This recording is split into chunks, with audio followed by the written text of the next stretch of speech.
નમસ્કાર. બાળ ઉછેરની મૂંઝવણો નિષ્ણાતોની નજરે શ્રેણી અંતર્ગત આજે થોડા પ્રશ્નોના જવાબો જોઈશું. વાચન સ્વ જિગીષા દેસાઈ. પ્રશ્ન છે, પોતાનું બાળક કોઈ ખોટી વ્યક્તિની સોબત નથી ધરાવતું તે અંગે માતા પિતા કેવી રીતે ધ્યાન આપી શકે? જવાબ છે, બાળક જ્યારે નાનું હોય ને ત્યારથી જ માતા પિતાએ બાળકો સાથે ઘણો સમય આપવો જરૂરી છે. બાળકો સાથે કેળવાતી આત્મીયતાની મદદથી જ બાળકનું આપણે ઘડતર કરી શકીએ છીએ, તેમજ તેને માર્ગદર્શન પણ આપી શકીએ છીએ.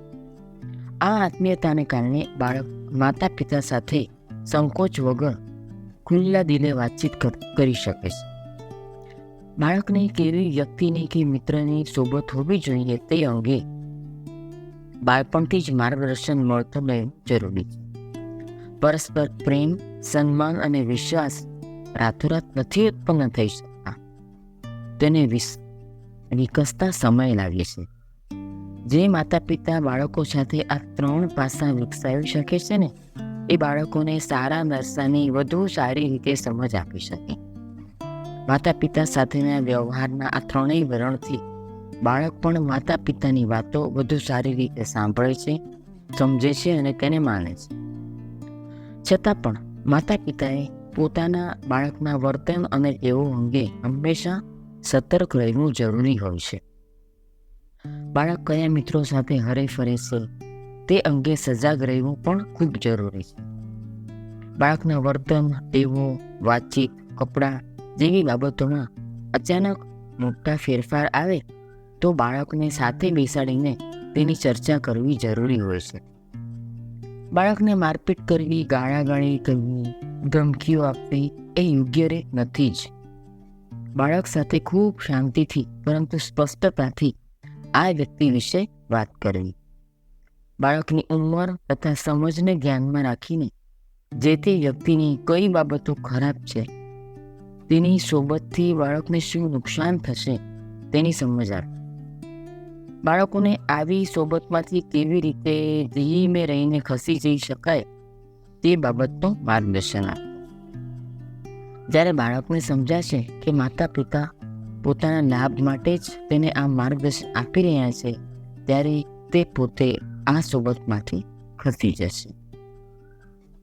પ્રશ્ન છે, બાળકને કોઈક અયોગ્ય વ્યક્તિની સોબત થઈ ગઈ છે એવો માતા પિતા માને છે, પરંતુ બાળક આ વ્યક્તિ ખરાબ છે તે માનવા કે તેને નહીં મળવા માટે સંયત થતો નથી. તો આ પરિસ્થિતિ કેવી રીતે હલ કરવી? જવાબ,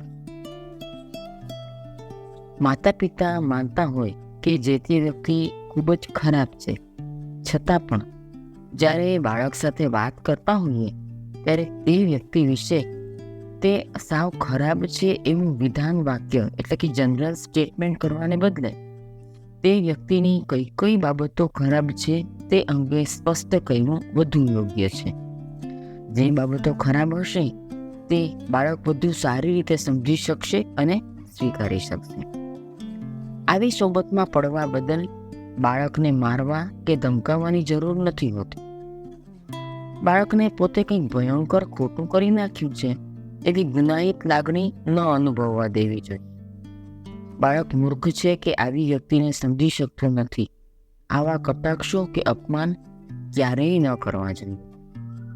માત્ર જે તે વ્યક્તિના લક્ષણો ઓળખવામાં ક્યાંક આપણી સરળ ચૂક થઈ છે એવા અભિગમથી બાળક સાથે ચર્ચા કરો.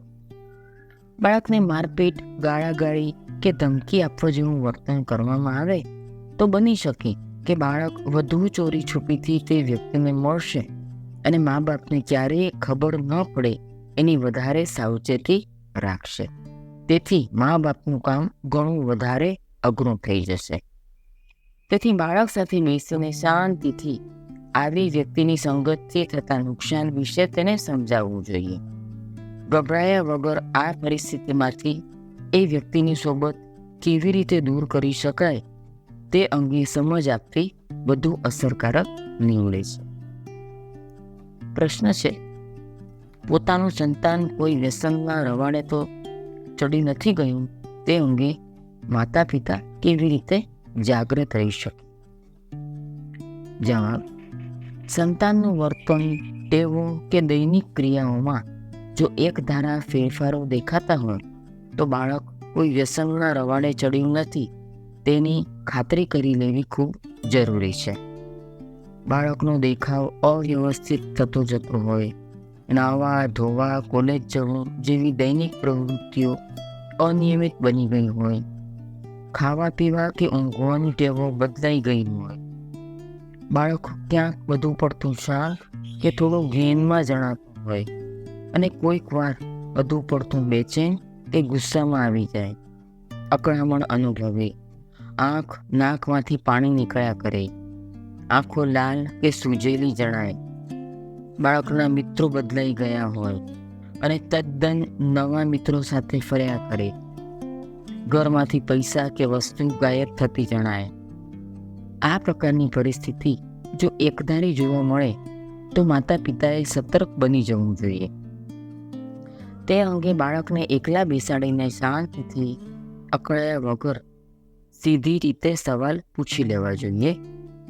જરૂર લાગે તો માનસિક રોગોના નિષ્ણાત કે વ્યસન મુક્તિ કેન્દ્રમાં ડૉક્ટરોની સલાહ લેવી જરૂરી બની જાય છે, જેથી આ વ્યસનની આદતને ઊગથી જ ડામી શકાય. અસ્તુ. આભાર.